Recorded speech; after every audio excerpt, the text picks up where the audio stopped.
नमस्कार दोस्तों, मैं जीवन नरवरिया। मेरे इस YouTube चैनल जय विद स्टडी में आप सभी का स्वागत है। दोस्तों, आप सभी कैसे हैं? जल्दी से आप कमेंट करके बता दीजिएगा। हमने पिछले लेक्चर में देखा कि ऋग्वैदिक काल की सामाजिक व्यवस्था किस प्रकार थी, आर्थिक व्यवस्था किस प्रकार थी, वहां की धार्मिक व्यवस्था किस प्रकार थी। और पिछले 2 या 4 वीडियोस में हमने देखा कि हड़प्पा सभ्यता किस प्रकार थी और वैदिक काल प्रारंभ किया। ये मेरा वैदिक काल का तीसरा पार्ट है। इसके पहले हमने वैदिक काल के 2 पार्ट पढ़ लिए हैं, जिसमें हमने ऋग्वैदिक काल के बारे में जाना। आज हम इस तीसरे पार्ट में उत्तर ऋग्वैदिक काल के बारे में जानेंगे और आज ही ये वैदिक काल वाला हमारा टॉपिक समाप्त हो जाएगा। तो आइए हम देखते हैं कि उत्तर ऋग्वैदिक काल की क्या व्यवस्था थी। उत्तर ऋग्वैदिक काल के बारे में अगर हम बात करें, अगर इसके समय के बारे में हम देखें तो इसका जो समय था 1000 बीसी से लेकर 600 बीसी के मध्य वाला जो समय था, 1000 ईसा पूर्व से लेकर 600 बीसी के मध्य जो समय था, उसको हम उत्तर ऋग्वैदिक कालिक समय मानते हैं। हम ऋग्वैदिक काल के अगर समय की बात करें तो हमने देखा था कि 1500 ईसा पूर्व से लेकर 1000 ईसा पूर्व के मध्य का जो समय था वो ऋग्वैदिक काल के मध्य का समय था। और अगर हड़प्पा सभ्यता के समय की अगर हम बात करें तो लगभग 2500 ईसा पूर्व से 1750 या 1700 ईसा पूर्व के मध्य का जो समय था उसको हड़प्पा सभ्यता कहा। और इसके समय की अगर हम बात करें तो 1000 बीसी से 600 बीसी के मध्य, यानी कि 1000 ईसा पूर्व से लेकर 600 ईसा पूर्व के मध्य का जो समय था वो उत्तर ऋग्वैदिक काल का समय था। अगर हम भाषा की बात करें तो पूरे वैदिक काल में संस्कृत भाषा थी। कौन सी भाषा थी? संस्कृत भाषा थी, जिसमें हमने देखा कि ऋग्वैदिक काल में वैदिक संस्कृत का ज्यादा विस्तार था, वैदिक संस्कृत ज्यादा चली।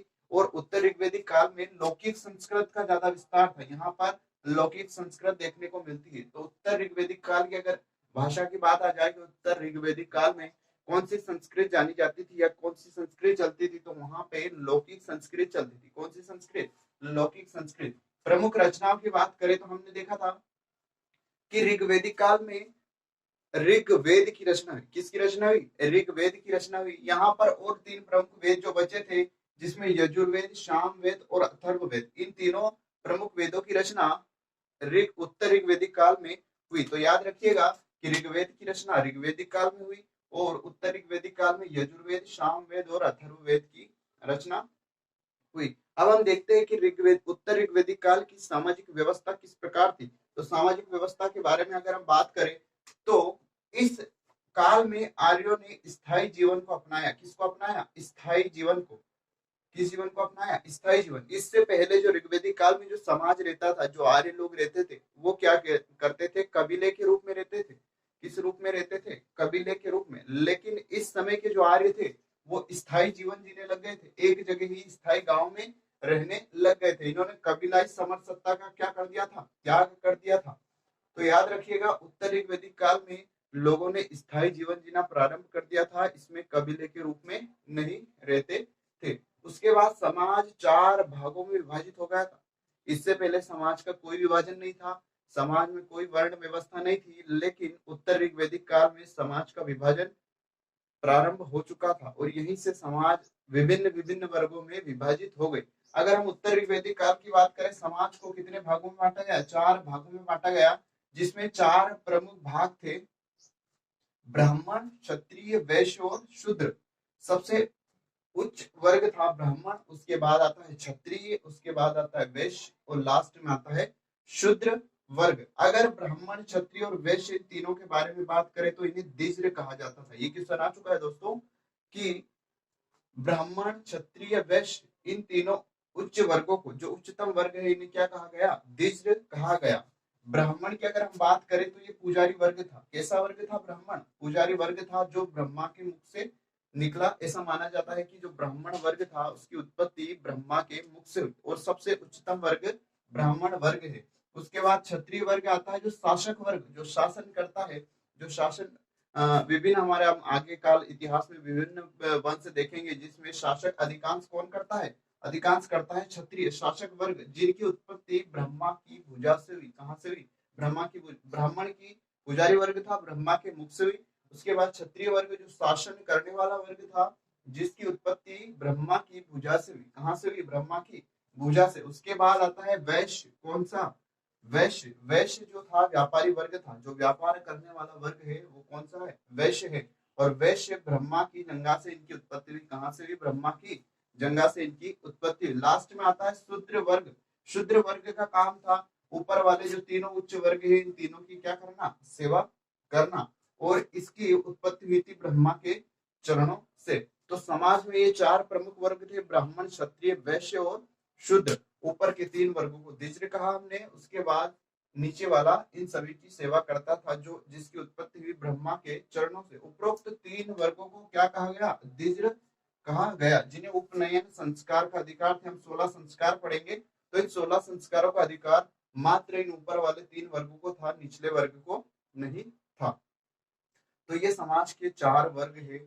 इन चार वर्ग आपके लिए बहुत ही महत्वपूर्ण है, ये चार वर्ग होना जरूरी है, इनके बारे में डिटेल्स भी होना बहुत ही जरूरी। एक ब्राह्मण ग्रंथ था आगे जिसको हम पढ़ेंगे, जिसका नाम था ऐत्रेय ब्राह्मण ग्रंथ। कौन सा ब्राह्मण ग्रंथ, ऐत्रेय ब्राह्मण ग्रंथ। इसमें क्या हुआ, महिलाओं की निंदा प्रारंभ हो गई। क्या हो गया, महिलाओं की निंदा प्रारंभ हो गई। इससे पहले हम देखते हैं कि इस काल में महिलाओं की स्थिति में गिरावट आने लगी, वह विवाह कम उम्र में होने लगे। इससे पहले क्या था, हमने देखा था कि हड़प्पा सभ्यता में भी महिलाओं की स्थिति अच्छी थी और ऋग्वैदिक काल में भी महिलाओं की स्थिति अच्छी थी। लेकिन इस काल में क्या हुआ, उत्तर ऋग्वैदिक काल से महिलाओं की स्थिति में गिरावट आने लगी और विवाह भी कम उम्र में प्रारंभ होने लगे। उसके बाद ऐत्रेय ब्राह्मण ग्रंथ में महिलाओं की निंदा प्रारंभ हो गई, महिलाओं के बारे में अपशब्द कह जाने लगा, महिलाओं को बिल्कुल अधिकार कुछ छीनने जाने लगे। उसके बाद पहली बार गोत्र की स्थापना हुई, इस काल में ही पहली बार गोत्र की स्थापना हुई। ठीक है, तो याद रखिएगा कि गोत्र की स्थापना पहली बार कब हुई थी, तो उत्तर ऋग्वैदिक काल में गोत्र की स्थापना हुई थी। उसके बाद इसमें एक आश्रम व्यवस्था प्रारंभ हुई। कौन सी व्यवस्था, आश्रम व्यवस्था प्रारंभ हुई, जिसको चार भागों में बांटा गया। ठीक है, आश्रम व्यवस्था इस काल में ही प्रारंभ हुई, जिन्हें कितने भागों में बांटा गया, चार भागों में बांटा गया। तो चार भाग कौन कौन से थे, सबसे पहले था ब्रह्मचर्य। कौन सा, ब्रह्मचर्य। उसके बाद गृहस्थ, उसके बाद वानप्रस्थ और लास्ट में संन्यास। ब्रह्मचर्य के बारे में बात करें तो ये स्टार्ट में जब छोटा रहता है बच्चा 0 से 25 वर्ष, यानी कि जब उसका जन्म होता है तब से लेकर 25 वर्ष तक वो ब्रह्मचर्य का जीवन जीता है।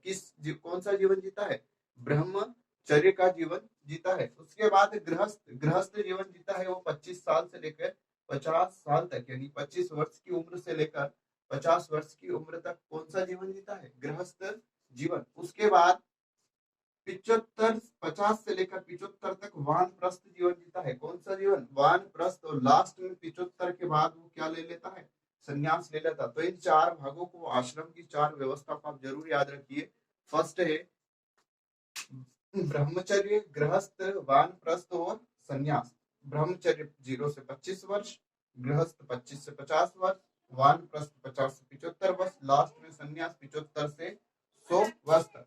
समाज में निचले वर्ग, जो निचले वर्ग था, कौन सा निचला वर्ग, ये शूद्र। शूद्र जो वर्ग था, इसको तथा महिलाओं को आश्रम व्यवस्था से दूर रखा गया। ये जो चार आश्रम व्यवस्था थी, इसमें जो निचला वर्ग था, जो शूद्र है, और महिलाओं को इस व्यवस्था से दूर रखा गया। यहाँ पर इन लोगों के साथ भेदभाव होना प्रारंभ हो गया। समाज में नियोग प्रथा, नियोग प्रथा मैंने आपको बोला था कि ये नियोग प्रथा क्या है, पुनर्विवाह एक प्रकार का क्या है, पुनर्विवाह तथा बहु विवाह प्रथा प्रारंभ होने लगे। तो याद रखिए, समाज में नियोग प्रथा और बहु विवाह प्रथा प्रारंभ होने लगी या फिर विद्यमान थी। तो ये हमने देखा कि उत्तर ऋग्वैदिक काल की सामाजिक व्यवस्था किस प्रकार थी। यहाँ पर दोस्तों बहुत ही परिवर्तन होता है इस काल में, तो आप इस काल को जरूर अच्छे से पढ़िएगा। अब हम देखते हैं कि उत्तर ऋग्वैदिक काल की आर्थिक व्यवस्था किस प्रकार है, धार्मिक व्यवस्था किस प्रकार है। तो आप इसका स्क्रीनशॉट ले लीजिएगा, उसके बाद हम आर्थिक व्यवस्था देखते हैं। आर्थिक व्यवस्था की अगर हम बात करें तो इस काल में कृषि का प्रथम स्थान था। इससे पहले जो हमने ऋग्वैदिक काल देखा था उसमें पशुपालन का प्रथम स्थान था, लेकिन उत्तर ऋग्वैदिक काल में क्या होता है, कृषि प्रथम स्थान पर आ जाती है। कृषि को इसमें ज्यादा महत्व दिया गया। इस काल में पहली बार ब्रीही यानी कि चावल, ब्रीही का उल्लेख, चावल का उल्लेख मिलता है उत्तर ऋग्वैदिक काल में। ये क्वेश्चन याद रखिएगा कि पहली बार चावल का उल्लेख उत्तर ऋग्वैदिक काल में मिलता है। उसके बाद 2 4 6 8 24 बैलों को जोत कर कृषि की जाती थी। यहाँ पर दो तो ठीक है, 4 5 8 और 24 तक बैलों के कृषि जोतने का उल्लेख मिलता है। तो याद रखिएगा, इस काल में 2 4 6 8 से लेकर 24 बैलों को जोतकर कृषि की जाती थी। इस काल में पहली बार लोहे के हल का प्रयोग किया गया। किसका प्रयोग किया गया?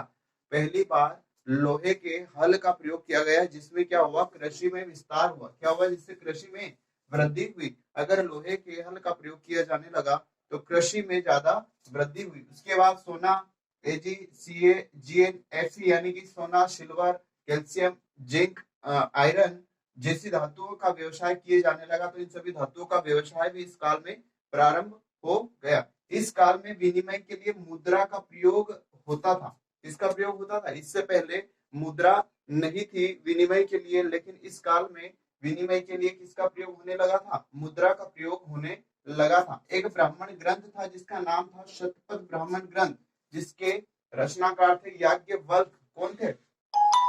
याज्ञवल्क्य थे। कृषि का महत्व था, जिसमें क्या बताया गया था? कृषि का महत्व बताया गया था। राजनीतिक जीवन में देखिए, अगर हम राज व्यवस्था के बारे में बात करें तो इस काल में अर्ध राजतंत्रात्मक राजनीति थी। कैसी राजनीति थी? अर्ध राजतंत्रात्मक राजनीति का विकास हुआ। तो राजनीतिक व्यवस्था में अर्ध राजतंत्रात्मक राज व्यवस्था थी। इस समय सरदार राजा की हैसियत में आ गया था। किस में आ गया था? इससे पहले हमने ऋग्वेदिक काल में देखा कि सरदार तंत्रात्मक राज व्यवस्था थी, लेकिन इस काल में सरदार राजा की हैसियत में आने लगा। किस हैसियत में आने लगा? राजा की हैसियत में आने लगा। राजा क्या करवाने लगे? यज्ञ करवाने लगे। इस काल में राजा जो थे वो यज्ञ करवाने लगे, जिसमें प्रमुख यज्ञ थे राजसूय यज्ञ। कौन सा यज्ञ? राजसूय यज्ञ। जो राज्य अभिषेक के समय, जब राजा का राज्य अभिषेक होता था, उस समय एक यज्ञ प्रारंभ हुआ जिसका नाम था राजसूय यज्ञ। अगला था अश्वमेध यज्ञ। कौन सा यज्ञ? अश्वमेध यज्ञ, जिसमें क्या होता था? अश्व को स्वतंत्र छोड़ा जाता था। अश्व यानी कि घोड़े को अश्वमेध यज्ञ में स्वतंत्र छोड़ा जाता था। ये राजनीतिक विस्तार के लिए होता था कि जहां तक घोड़े जाते थे वहां तक का विस्तार उस राजा का हो जाएगा, वो क्षेत्र उस राजा का हो जाएगा। उसके बाद वाजपेयी यज्ञ आता है, जिसमें रथों की दौड़ प्रारंभ हुई। क्या हुआ? वाजपेयी यज्ञ में रथों की दौड़ करवाई जाती थी। अग्निष्ठोम यज्ञ। कौन सा यज्ञ? अग्निष्ठोम यज्ञ, जिस यज्ञ में क्या होता था? देवताओं को प्रसन्न करने हेतु अग्नि को बलि दी जाती थी। अग्नि को बलि दी जाती थी, जिसमें सोम रस का पान किया जाता था। हमने सोम रस के बारे में इससे पहले पढ़ा था। तो ये हो गई उत्तर ऋग्वेदिक काल की आर्थिक व्यवस्था, राजनीतिक व्यवस्था। इससे पहले हमने सामाजिक व्यवस्था पढ़ी। अब हम देखते हैं धार्मिक व्यवस्था। धार्मिक व्यवस्था की अगर हम बात करें तो धार्मिक व्यवस्था में उत्तर ऋग्वेदिक काल धर्म दर्शन की दो शाखा थी। कितनी शाखा थी? उत्तर ऋग्वेदिक काल में धर्म दर्शन की दो शाखा थी, जिसमें फर्स्ट थी कर्मकांड प्रधान धारा। जिसमें क्या प्रधान था? कर्मकांड। इसमें तंत्र मंत्र यज्ञ पशु बलि इत्यादि पर बल दिया गया था। किस पर बल दिया गया था? तंत्र मंत्र यज्ञ पशु बलि इत्यादि पर बल दिया गया। इसमें बहुदेववाद की संकल्पना सामने आई। कौन सी संकल्पना सामने आई? इसमें बहुदेववाद की संकल्पना सामने आई। इसमें पहली बार त्रिमूर्ति के रूप में प्रजापति, विष्णु और रुद्र की संकल्पना हुई। इस काल में, उत्तर ऋग्वेदिक काल में पहली बार त्रिमूर्ति के रूप में प्रजापति, विष्णु और रुद्र की संकल्पना सामने आई। तो ये कर्मकांड धारा हो गई, जिसमें तंत्र मंत्र यज्ञ और पशु बलि पर बल दिया गया। बहुदेववाद की संकल्पना, पहली बार त्रिमूर्ति के रूप में प्रजापति, विष्णु और रुद्र की संकल्पना सामने आई।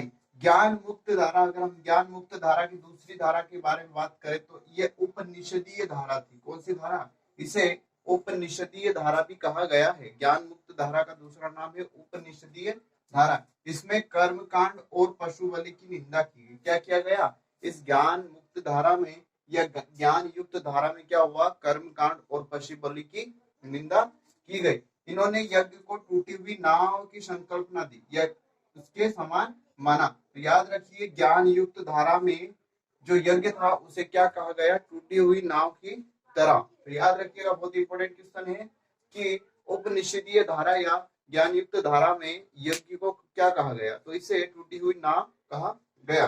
मोक्ष प्राप्ति के लिए ज्ञान पर बल दिया। इन्होंने मोक्ष प्राप्ति के लिए किस पर बल दिया? ज्ञान पर बल दिया, लेकिन इन्होंने कर्म कांड, यंत्र तंत्र, यज्ञ इत्यादि पर बल दिया।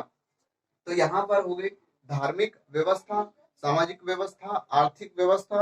अब हम देखते हैं कि ऋग्वेदिक काल के जो प्रमुख स्त्रोत, उत्तर ऋग्वेदिक काल के प्रमुख स्त्रोत थे, प्रमुख जो रचना थी उनके बारे में हम जानते हैं, जिसमें यजुर्वेद, सामवेद, अथर्ववेद और ब्राह्मण ग्रंथ है, उपनिषद है और आरण्य है। तो इन सभी को हम देखते हैं अलग अलग किसमें क्या क्या उल्लेख है। तो यजुर्वेद, सामवेद, अथर्ववेद, ब्राह्मण ग्रंथ और उपनिषद और लास्ट है आरण्यक। तो इन 6 के बारे में हम जानते हैं। इससे पहले एक नोट है, अथर्ववेद को छोड़कर जो अन्य 3 वेद है, कौन कौन से? ऋग्वेद, यजुर्वेद, सामवेद, इन तीनों को सम्मिलित रूप से त्रय कहा गया। क्या कहा गया? इन तीनों को सम्मिलित रूप से त्रय कहा गया। एक क्वेश्चन आया हुआ है कि अथर्ववेद को छोड़कर अन्य 3 वेदों को क्या कहा गया है? तो अन्य 3 वेदों को कहा गया है त्रय। तो अब हम जानते हैं यजुर्वेद, सामवेद, अथर्ववेद, ब्राह्मण ग्रंथ, उपनिषद, आरण्यक में क्या क्या उल्लेख मिलता है। यजुर्वेद में अगर हम उल्लेख का बात करें तो यजुर्वेद में कर्म कांडों का संकलन है। किसका संकलन है? यजुर्वेद में कर्म कांडों का संकलन है। इसमें यज्ञ व विधि विधानों का उल्लेख भी। यजुर्वेद में फर्स्ट तो कर्म कांडों का उल्लेख है, उसके बाद यज्ञ और विधि विधानों का उल्लेख भी किसमें है? यजुर्वेद में है। यह एकमात्र ऐसा वेद है जो गद्य और पद्य दोनों में लिखा गया है। किस किस में? ये क्वेश्चन आया हुआ है कि गद्य और पद्य में कौन सा वेद लिखा गया है। तो यजुर्वेद ऐसा वेद है जो गद्य और पद्य दोनों में लिखा गया है, जिसमें गद्य को कृष्ण यजुर्वेद कहा गया और पद्य को शुक्ल यजुर्वेद कहा गया। अधुर्य, अधुर्य एक व्यक्ति होता है जो क्या करता है? यजुर्वेद का पाठ करता है। हमने पढ़ा था ऋग्वेद में होत्र, होत्र क्या करता है? ऋग्वेद का पाठ करने वाला होत्र कहलाता है और यजुर्वेद का पाठ करने वाला अधुर्य कहलाता है। उसके बाद इसमें हाथी पालन की विधि का भी वर्णन है। किसका वर्णन है? हाथी पालन की विधि का भी वर्णन है। अगर क्वेश्चन आ जाए कि हाथी पालन की विधि का वर्णन किस वेद में है, तो वो यजुर्वेद में। तो यजुर्वेद में कर्मकांड हो गया, यज्ञ और विधि विधानों का उल्लेख हो गया, गद्य और पद्य में है ये अधूर्य पाठ करने वाला, और हाथी पालन की विधि का उल्लेख भी इसमें है। उसके बाद आता है सामवेद। तो सामवेद में गायन से संबंधित है, जो बहुत ही इंपॉर्टेंट है। कई बार क्वेश्चन आया है कि संगीत का वर्णन किस वेद में? तो संगीत का वर्णन सामवेद में है। भारतीय संगीत का जनक भी इसे कहा जाता है। ये क्वेश्चन कई बार पूछा गया है कि भारतीय संगीत का जनक किसे कहा गया है। तो सामवेद को भारतीय जनक का, भारतीय संगीत का जनक कहा गया और यहीं से भारतीय संगीत की उत्पत्ति होती है। उसके बाद उद्गार, उद्गार तो होता है इसका पाठ करने वाला, जैसे हमने पढ़ा था अधूरी यजुर्वेद के पाठ करने वाला। इसी प्रकार उद्गार तो होता है सामवेद का पाठ करने वाला। यहाँ जो वेद है ये ऋग्वेद से प्रभावित है। ऐसा कौन सा वेद है जो ऋग्वेद से प्रभावित है? तो सामवेद ऐसा वेद है जो ऋग्वेद से प्रभावित है। उसके बाद आता है अथर्ववेद। अथर्ववेद ऐसा माना जाता है कि ये जो अथर्ववेद है ये आम लोगों की रचना है। किसकी रचना है? आम लोगों की रचना है, जिसमें तंत्र मंत्र जादू टोना, तंत्र मंत्र जादू टोना और अंधविश्वासों की चर्चा की गई है। किस किस की? तंत्र मंत्र जादू टोना, अगर काले जादू की बात आए तो वो अथर्ववेद में इन सभी का वर्णन है। उसके बाद रोगों की उपचार की विधियां बताई गई है। अगर आ जाए कि भारतीय चिकित्सा की उत्पत्ति कहाँ हुई, तो भारतीय चिकित्सा की उत्पत्ति हुई है अथर्ववेद में। तो उपचार की विधियां बताई गई है। इसे भारतीय चिकित्सा की उत्पत्ति यहीं से मानी जाती है, अथर्ववेद से। ब्रह्म इसका पाठ करने वाला कहलाता है। अथर्ववेद का पाठ करने वाला क्या कहलाता है? ब्रह्म कहलाता है। क्या कहलाता है? ब्रह्म। तो ये हो गए यजुर्वेद, सामवेद और अथर्ववेद। इससे पहले हमने ऋग्वेद भी पढ़ लिया है। अब हम पढ़ेंगे ब्राह्मण ग्रंथ की। ब्राह्मण ग्रंथ में क्या क्या उल्लेख है? तो ब्राह्मण ग्रंथ में कर्मकांड है, सामाजिक, आर्थिक व राजनीतिक जानकारियां प्राप्त है। इसमें क्या क्या है? कर्मकांड है, सामाजिक व आर्थिक व राजनीतिक जानकारियां। उसके बाद आता है अरण्यक। अरण्यक का मतलब, अरण्य मतलब होता है वन। क्या होता है? वन। तो उसी आधार पर इसका नाम अरण्य रखा गया है। तो अरण्य क्या होते हैं? वेदों से जुड़े रहस्यमय ग्रंथ है। ये वेदों से ही जुड़े क्या है? एक रहस्यमय, बहुत ही इनमें रहस्य की बातें होती थी, इसलिए इन्हें रहस्यमय ग्रंथ कहा गया। दार्शनिक चिंतन पर बल दिया। इन ग्रंथों में किस पर बल दिया गया? दार्शनिक चिंतन पर बल।